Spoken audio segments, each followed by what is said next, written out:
Hi, everyone. I'm with Amy Guterman. Amy is an honoree for Resilience 2020. First, I want to talk a little bit about BRIDGEGOOD. And BRIDGEGOOD is a nonprofit that's based in Oakland, and they help teach user experience and design skills to students in the community. And every year they honor different leaders, and we are here honoring Amy Guterman. So Amy, I just wanted to say hello and congratulations on this honor. We've been working with BRIDGEGOOD for a while, so just wanted to say congratulations from everyone. First of all, let me just say thank you so much for this award. I feel so honored and humbled to be here talking with you all. And I'm happy to share a little bit more about Impact Labs and the work that we're doing at salesforce.org. The Impact Labs program started actually about a year and a half ago, and the goal of the program is to co-design technology solutions with our community to solve tough social issues. I was actually lucky to be part of the initial group of people who helped generate the idea for Impact Labs back when I was at a different program at Salesforce called Ignite that was focused on innovation. We had done some pro bono work for and in collaboration with the leadership over at salesforce.org at the time. Out of that work came the recommendation for developing Impact Labs. There was so much tech and talent that we had to offer at Salesforce.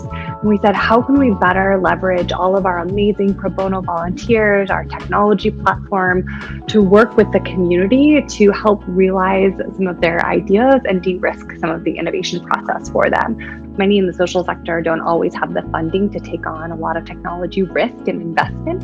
And so we said, can we take that on internally, leveraging amazing pro bono volunteers within Salesforce, as well as our platform. And so that's where and how we got to Impact Labs. So as the director of the program, I'm responsible for leading us into realizing that vision of creating technology solutions that can have an impact on our world and kind of orchestrating all of the volunteers and community members who participate.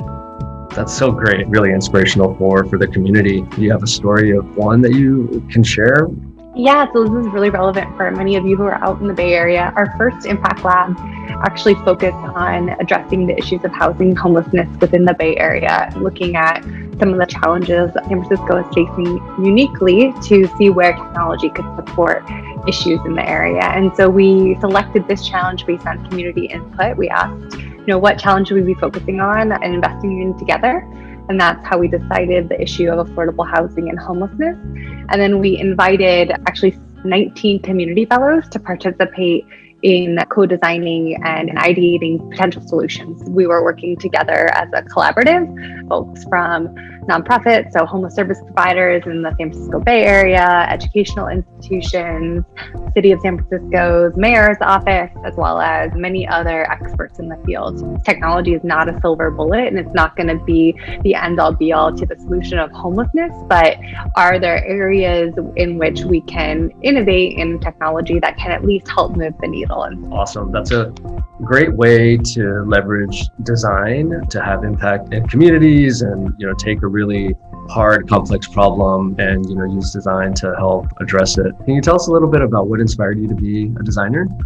I knew I wanted to go into design since I was in probably high school. So I went to college for design, visual communication, specifically graphic design. That was before, UI, UX was like a really hot topic because technology was still pretty nascent. The whole startup life was pretty nascent. Got my degree in visual communication. I did a lot of work in information design specifically and was always really fascinated about how design can, when done well, can sort of influence how people interact with information.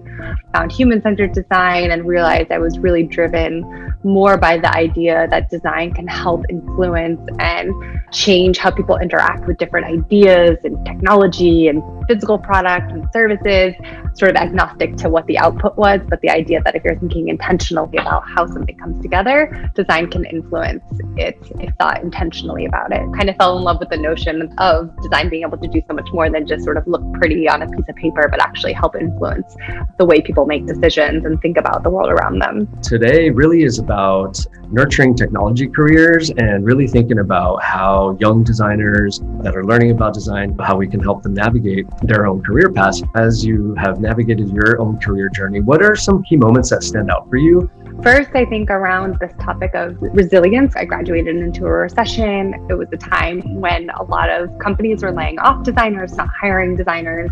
I was moving to a new city. I didn't know anybody. I had no contacts. It was my first job.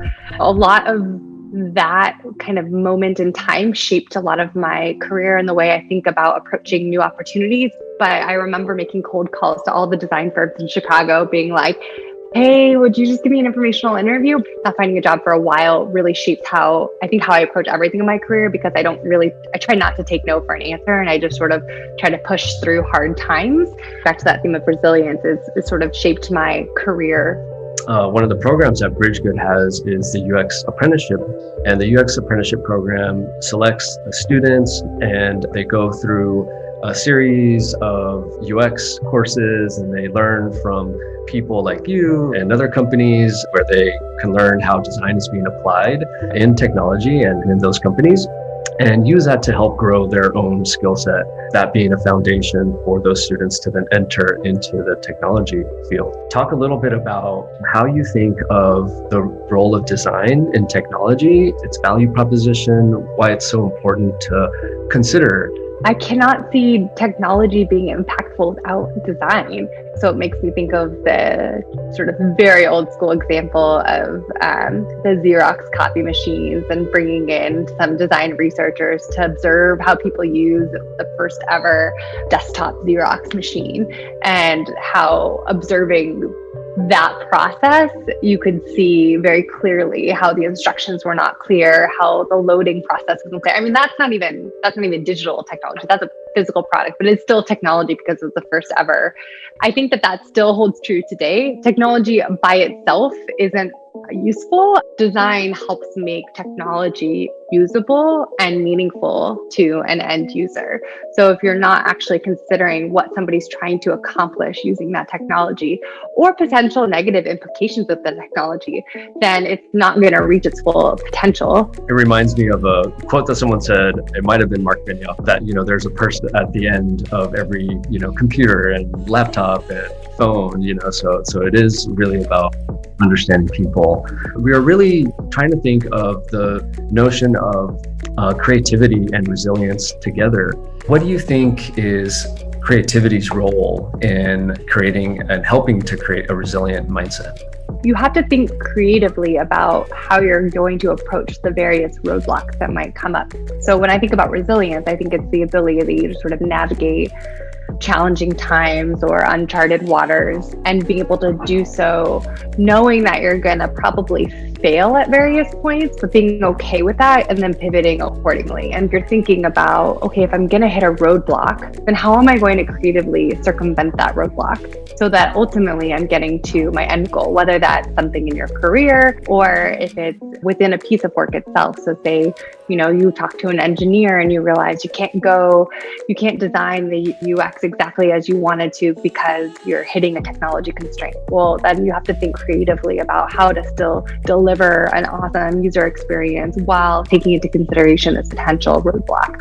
That's where I think creativity plays a role in resilience. It actually sort of forces you to sort of think about workarounds and think about alternate ways of getting to your ultimate goal. What advice would you give to these young designers who are listening to you about how critical their role is and design's role to help us move forward?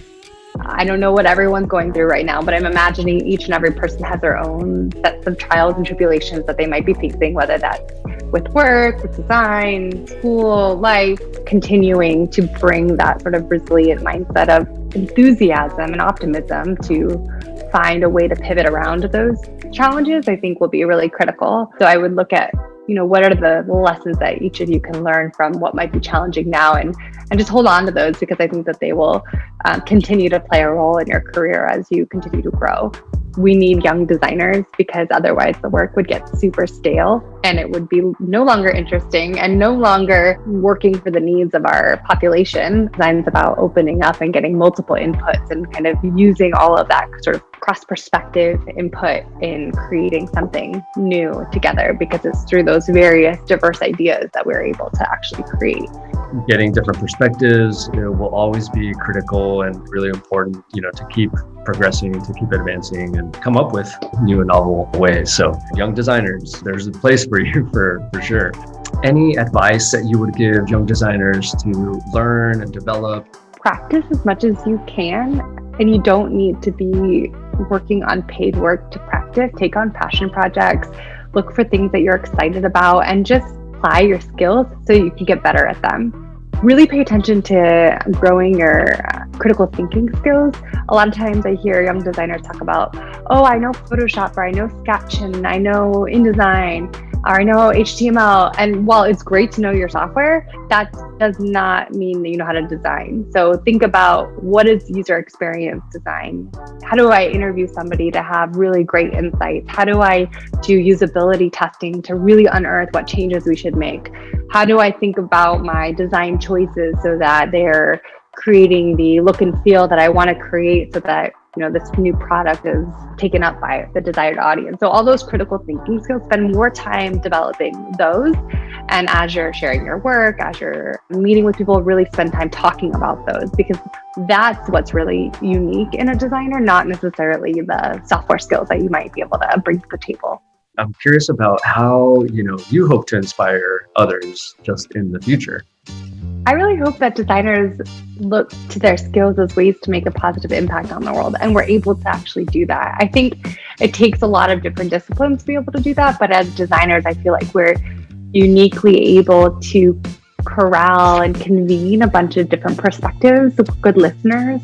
We have an army of amazing designers out there in the world willing to roll their sleeves up into these really tough social issues and help connect the dots that are often in silos right now across our governments, across our nonprofits, educational institutions, all these really amazing entities, but very siloed entities. I think as designers, we are great dot connectors, and we're great at kind of understanding and being empathetic towards different perspectives. I would love to see everyone here put that skill set, that ability to listen, to be empathetic, to collaborate, to use in bringing together a lot of disparate groups to help make change in our world. Okay, Amy, thanks so much. Congratulations once again, and thanks for your time.